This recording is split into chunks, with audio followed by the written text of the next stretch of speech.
ఒక మనిషికి అత్యంత కష్టమైన సంగతి. హింసించే వారిని దీవించడం సాధ్యమేనా?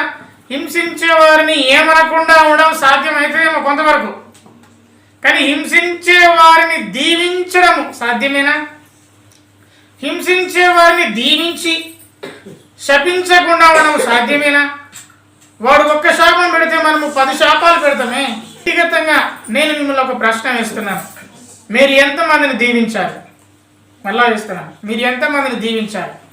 ఇప్పుడు మరలా ఇంకొక మాట అంటున్నారు, మీరు ఎంతమందిని శపించారు? మీరు దీవించింది ఎవరిని? మీరు శపించింది ఎవరిని? మంచి వ్యక్తులను ఎవరైనా దీవిస్తారు, కానీ హింసించే వారిని దీవించడం సాధ్యమవుతుందా? సాధ్యమవుతుంది. యేసుక్రీస్తులో సాధ్యమైంది. యేసుక్రీస్తు ప్రభువారు శిలువ పైన పలికిన మొట్టమొదటి మాట, తండ్రి వీరేమి చేస్తున్నారో వీరు ఎరగని కనుక వీరిని క్షమించు.